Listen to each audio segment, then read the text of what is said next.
Bueno, ¿qué tal? Muy buenas tardes, amigos. Mi nombre es Alonso Ponce, me conocen.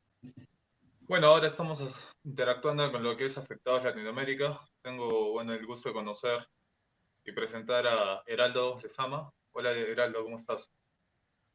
Hola, ¿cómo estás? Muy bien, gracias. Bueno, Heraldo es uno de los miembros afectados bueno, en habla hispana, ¿no? Por la cirugía refractiva. Coméntame, Heraldo, ¿hace cuánto más o menos llevas operado? Me operé en agosto del 2011, por ende estoy pronto a cumplir 10 años ya de mi operación LASIK. LASIK, hiciste. Ya, ¿y por qué decidiste operarte? Disculpa. Mira, yo creo que como la gran mayoría de las personas nos operamos por comodidad. Más que nada, en mi caso no era por pretensión ni estética, sino por comodidad, porque a mí me gusta jugar mucho fútbol, eh, hacer deporte en ese tiempo. Ahora ya obviamente por las limitaciones que tengo no puedo, pero a mí me gustaba mucho, me gusta mucho la música, entonces también yo tocaba, o sea, toco generalmente regularmente en eventos, entonces claro, el tema de los lentes era un poco incómodo, ocupar lente de contacto, ponerlo, sacarlo, era un tema de comodidad más que nada. Tenía re poco, súper poco graduación, tenía 1,7 en un ojo y en el otro tenía 1,5, era Ah, ya. una miopía Claro, bastante leve.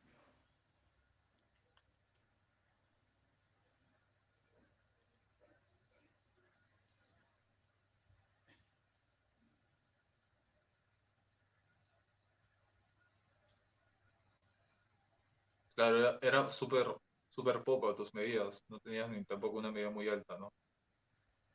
Y entonces, más que todo, era por un tema de comodidad. Justamente, comodidad más que nada.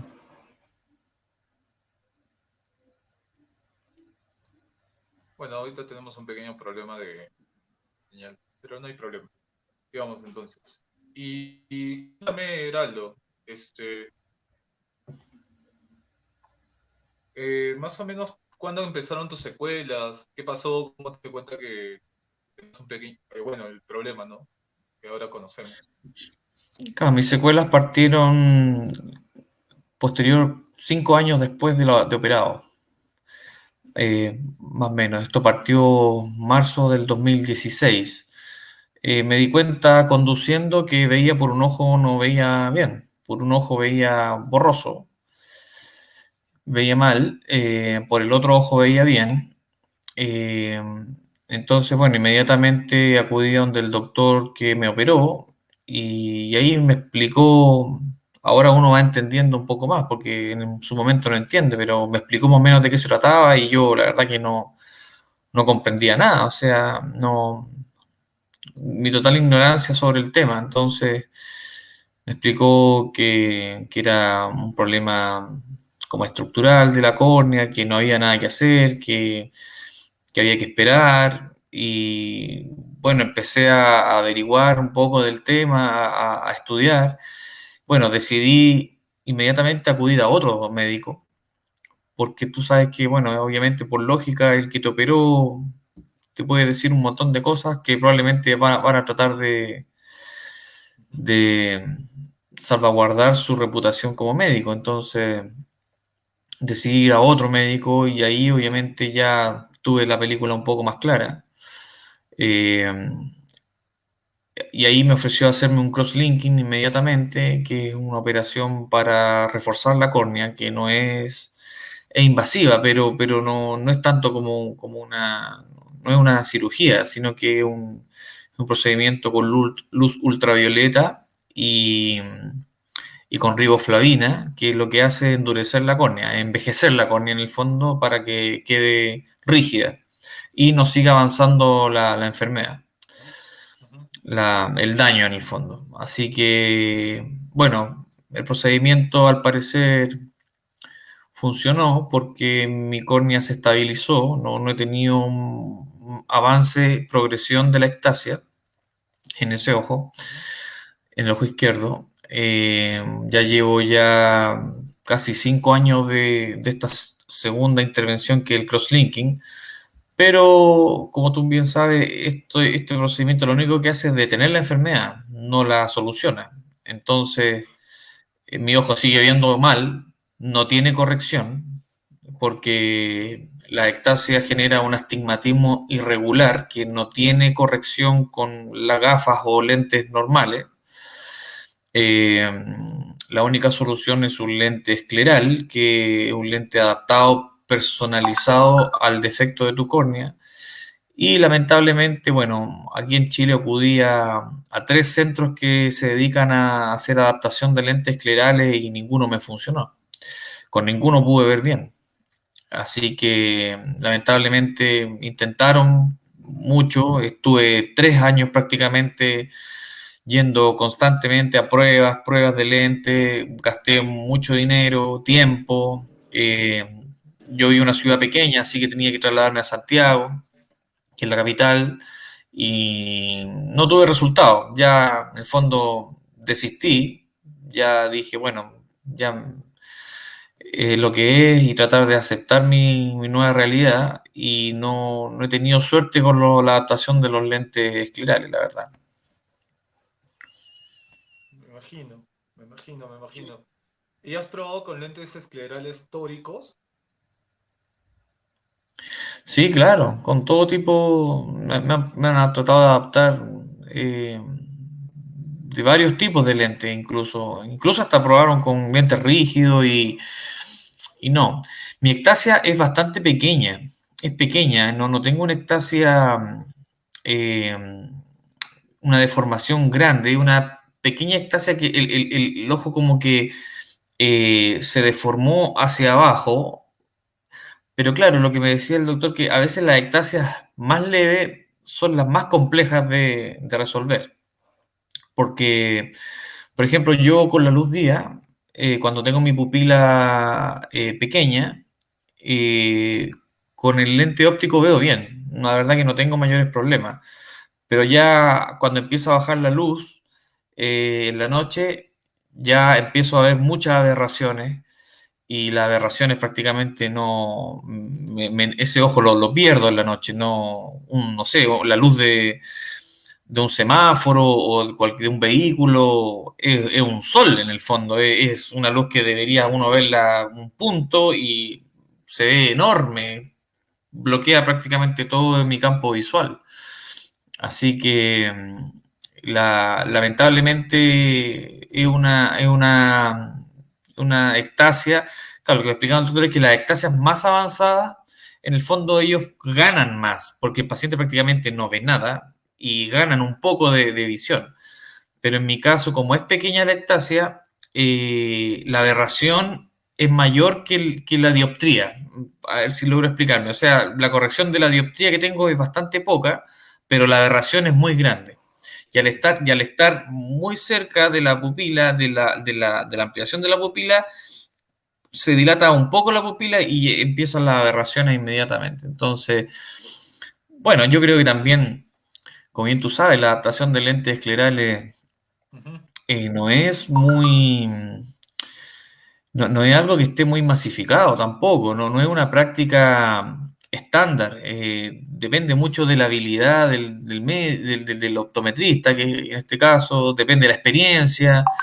Imagínate que piensa tú que incluso en Estados Unidos hay pocos. O sea, en Estados Unidos creo que hay 3 o 4 centros que adaptan lentes esclerales. En Europa creo que prácticamente no hay. En el mundo, a nivel mundial, esto es algo que es bastante nuevo. Entonces, no, la tecnología está todavía en pañales.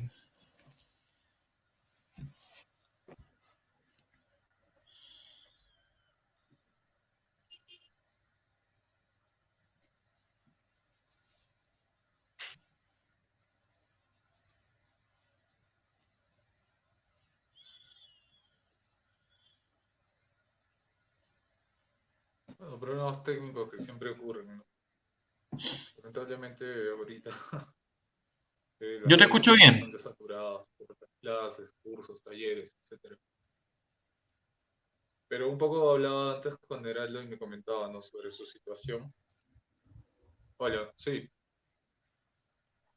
nos estabas comentando, estimado Heraldo, sobre tu pequeña ectasia, ¿no?, que por el momento se mantiene así gracias al crosslinking, ¿no? Sí. O sea, el crosslinking, la verdad que detuvo la progresión de la ectasia, porque ya llevo casi 5 años de crosslinking y mi ectasia está igual que como partió.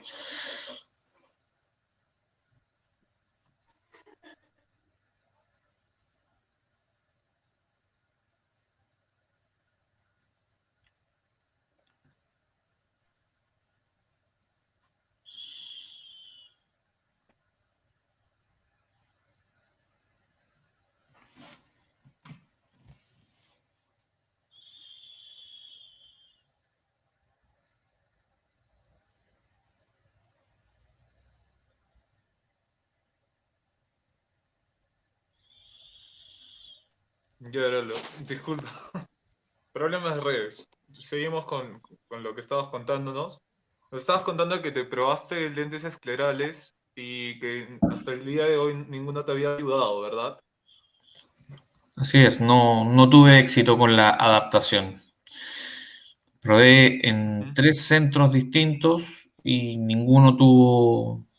con ninguno tuve buena visión. Prácticamente era casi lo mismo que estar sin nada. Entonces no me ayudaron. Y el crosslinking nos indicas de que sí, sí te ayudó de cierta manera. O sea, hizo que la lactasia ya no avanzara, ¿verdad? Así es, al menos en mi caso, bueno, la verdad que las experiencias son individuales, porque como hay tanta incertidumbre en estos temas, eh, puede que a mí me haya servido, puede que a otros no. De hecho, el crosslinking fue diseñado inicialmente para el tema del queratocono, no para la ectasia post-LASIK.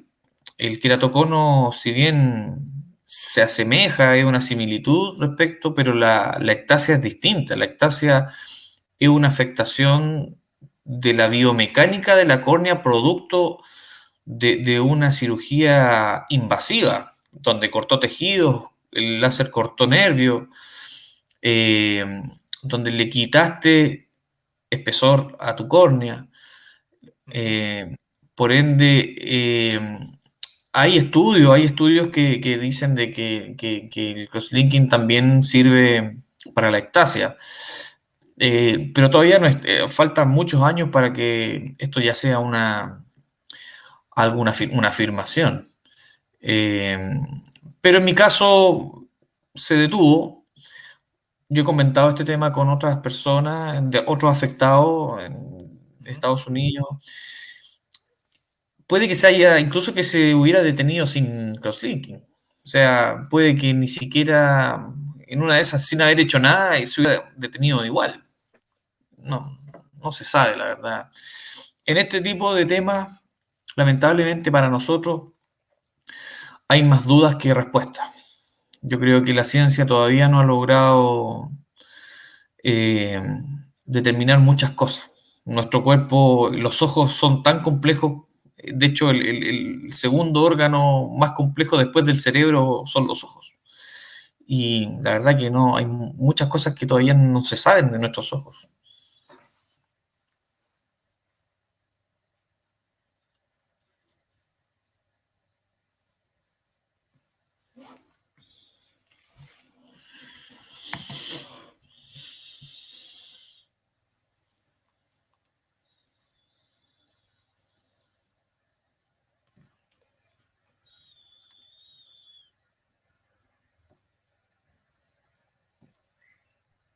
Ala, qué señal tan mala que tenemos. Sí, o sea, como tú lo cuentas, es de manera particular. Cada cuerpo funciona de diferente manera, ¿no? Bueno, esperemos que más adelante se pueda analizar alternativas, ¿no? recordar que la intención de estas entrevistas es visualizar el problema, ¿no? Y mucha gente a veces, no sé si a ti te ha pasado, de repente nos puedes contar tu experiencia que el médico que te operó te dice, ah, no, mira, tu caso es único, o sea, eres pues, la medicina no es exacta y tu caso, o casualidad, pucha, tú eres el hombre de la mala suerte, ¿no? No sé si te lo habrán planteado así, porque a mí me lo plantearon Obvio. así, ¿no? Es más, claro. Como que Coméntanos un poquito, por favor. en el fondo el culpable eres tú por tener unos ojos malos. Así te lo hacen saber. En el fondo, el problema no es el procedimiento, no es la tecnología, no son los equipamientos, la maquinaria, no, sino que el problema eres tú. ¿Mm? Entonces, es lamentable, es lamentable. Todos sabemos que en cualquier procedimiento médico hay riesgos, y eso es evidente. Pero, pero en el fondo, los médicos. Ahora, yo creo sinceramente de que el problema tampoco son los médicos. Si el problema no son los médicos, el problema es el procedimiento en sí. O sea, porque esto se hace en todo el mundo, se hace en Europa, en Estados Unidos, en los países más desarrollados, en todo el mundo se lleva a cabo esto. Y tú ves que hay afectados en todo el mundo. Entonces el problema no es la clínica o el hospital donde tú te operaste, no son las máquinas. El problema, a menos que haya una negligencia muy, muy, muy brutal de parte de un doctor, pero los doctores, los oftalmólogos hacen este procedimiento igual como lo hacen en Europa, en Estados Unidos, en todos lados. Si el problema no pasa muchos dicen, eh, equivocadamente dicen, que quizás te operaste en un lugar que no correspondía, un lugar malo, un mal hospital, una mala clínica. No es así. Yo me operé en la mejor clínica de Chile, en la mejor, la que tiene la mejor tecnología, los mejores doctores, todos con estudios en Estados Unidos, en Europa, eh, y fui un afectado. El problema no pasa por el doctor, sino que pasa por el procedimiento en sí. Que el procedimiento, esta tecnología, es invasiva para los ojos y es una realidad, es una sorpresa lo que pueda pasar. Puede que no te pase nada, como puede que quedes ciego. Es así de sencillo. Así es. Sí, es una ruleta, ¿no? Y hay que recordarle eso. O sea, el problema en sí, como tú bien lo planteas, no es el profesional. Bueno, ¿no? Yo me imagino que tiene un poco de correlación en el sentido de que ellos saben los riesgos que puede ocasionar esta operación, pero creo que la gran mayoría no te lo dicen, ¿no? Porque es un patrón que nosotros en nuestro grupo podemos observarlo, ¿no? O sea, te avisaron de los riesgos que podías tener, ectasia corneal, dolor crónico, neuralgia corneal, etcétera, queratocono no, porque ese es un tema itadio, ¿cómo se llama? Glaucoma Ectasia. y todo ese tipo de problemas, creo que, claro, no te lo comentan, ¿no? O sea, no te dicen, oye, mira, te vas a operar y puede pasar esto. ¿Quieres operarte? Si no te dicen, minimizan los riesgos y cuando sucede, si es que sucede, te hacen ver como si tú fueses, como tú bien dices, el problema, ¿no? Lo que pasa es que la pelea que tenemos que dar nosotros es de partida la información al paciente, no minimizar una operación que es tremendamente riesgosa y que la publicitan como si fuera ir a sacarse un diente o qué sé yo, o ir a arreglarse una carie como si fuera algo relativamente sencillo. Eh, Prácticamente es como algo súper ambulatorio, tú entras y en 10 minutos ya tienes tu vista perfecta. Y por el contrario, es una operación tremendamente riesgosa, muy riesgosa, que pone en peligro tus ojos y de por vida. O sea, no hay plan B aquí. Acá no hay, chuta, si nos va mal, lo arreglamos con esto. No, acá no hay plan B. Acá o quedas bien o vas a quedar afectado de por vida y no hay solución. O sea, prácticamente de la mayoría de las afectaciones a los ojos no tienen solución. Hay un montón de medidas que son para mejorar, para tener algo, recuperar algo de visión, pero generalmente todas las afectaciones de la vista no son muy delicadas. Desprendimiento de retina, qué sé yo, la catarata. Bueno, la catarata es una operación en la cual te extraen un órgano y te lo reemplazan, pero pierde el foco de cerca, eh, la córnea, un montón de afectaciones que la neuralgia corneal, sequedad ocular, no tiene Ujú. solución nada. Nada tiene solución. A lo más medidas paliativas, que unas gotas, tratar de hacer algo, pero es una operación tan riesgosa y te la venden como que si fuera lo más sencillo del mundo y que todo el mundo se lo hace y que todos quedan bien.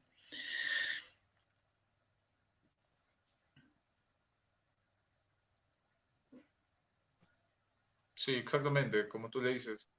Y más o menos, calculando un poco, ¿cuánto te has podido ir gastando en productos, en tus citas con el médico? O sea, la operación, si puedes hacer una pequeña comparación entre la operación en sí, cuánto te costó, con más o menos todo lo que has tenido que gastar, porque es, bueno, es un gasto, ¿no?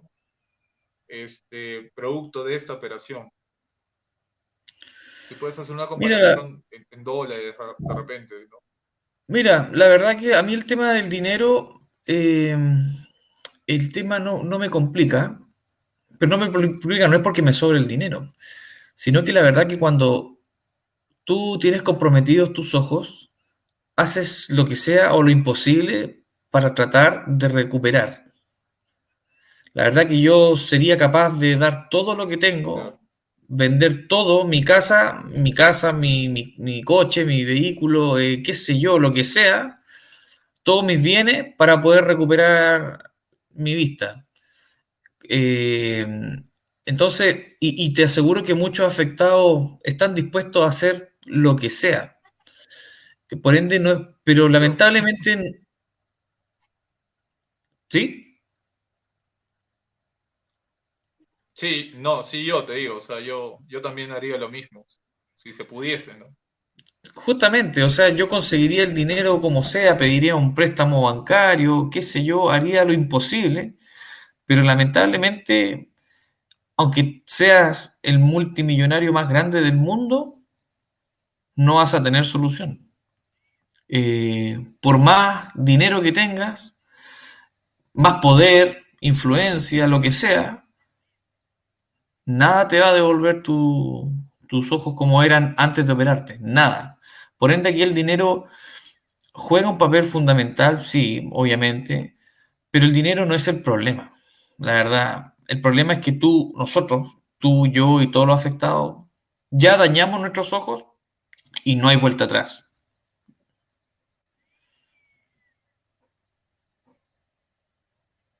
Sí, la verdad es algo difícil a veces de asumir, ¿no?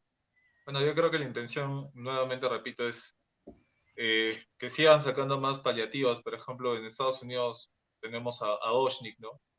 Al doctor Oshnik, que creo que, bueno, conozco personas que han tenido adaptaciones de lentes esclerales en otros lados, no les han funcionado y han ido con Boschnik y bueno, les ha cambiado, ¿no? Les ha mejorado un poco su calidad de vida. Y para ir terminando, ¿cómo tú consideras que ha afectado las secuelas de la operación a lo largo de tu vida? ¿Qué has dejado de hacer? Sé que es una pregunta complicada porque tienes que rememorar las situaciones, ¿no? Pero de repente si nos puedes compartir un poco sobre ese tema. O sea, es terrible. La verdad que mi vida se separa en un antes y un después.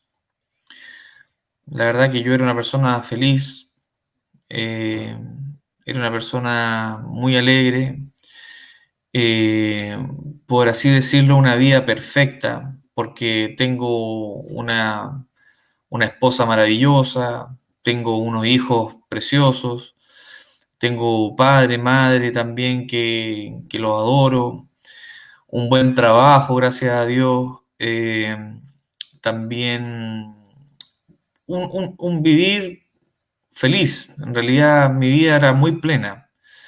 Eh, y esto me arruinó la vida.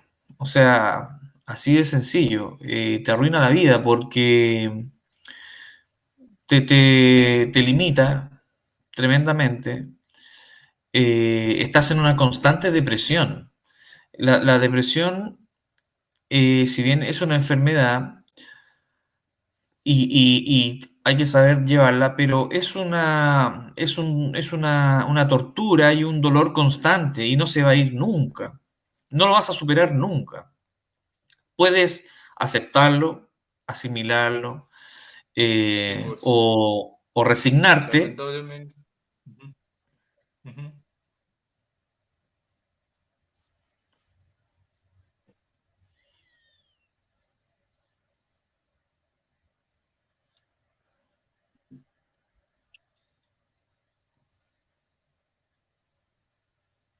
Te iba a decir algo, José.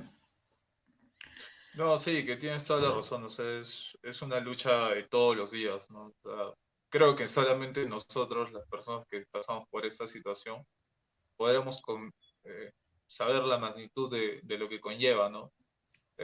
Porque te ven pues sano, de repente a mí me ven, puta, yo ejercicio o lo que fuese, y de repente a ti también, ¿no? Te ven dentro de todo bien, y dicen, ah, no, pero o sea, la cosa no debe ser tan complicada, pero no se ponen realmente no se puede analizar el riesgo, ¿no? Y Es que todos sabes cuál, los problemas que sabes cuál es el problema. El problema es que no es visible ante los demás, porque solamente lo ves tú y lo percibes tú. En cambio, si alguien tiene, no sé, un problema en un pie, un problema en un brazo, un problema en el rostro, algo visible, la gente toma conciencia y dice, esta persona tiene una discapacidad, tiene un problema. Pero a nosotros nos ven normales, nos ven, eh, y la gente no siente el dolor ajeno porque no nos ven con nada. Nosotros nomás lo podemos percibir. Incluso la misma familia le cuesta entender porque uno trata de hacer su vida normal, pero como bien dices tú, es una lucha de todos los días, desde que te levantas hasta que te duermes. Y estás todo el tiempo pensando, pensando, pensando, porque es algo que estás visualizándolo constantemente. así es, así es. Y bueno, estimado Heraldo, nada, ha sido un gusto charlar contigo. No sé si nos podrías dejar una pequeña reflexión final. Bueno, una reflexión, la verdad que a todos los amigos afectados tenemos que apoyarnos. Yo creo que es súper importante. A veces las redes sociales, la gracia es que ha acercado a las personas en el mundo. Imagínate con José, que no nos conocemos personalmente, pero hemos podido intercambiar opiniones sobre esto y apoyarnos mutuamente. Con Juan Guardiola también hemos conversado y hemos interactuado y nos hemos podido dar consejos, apoyarnos. Se hace esto un poco más fácil, porque somos personas que nos entendemos. Yo entiendo los problemas de todos los afectados y yo creo que nadie, ni siquiera tu familia, va a poder entender más que nosotros mismos.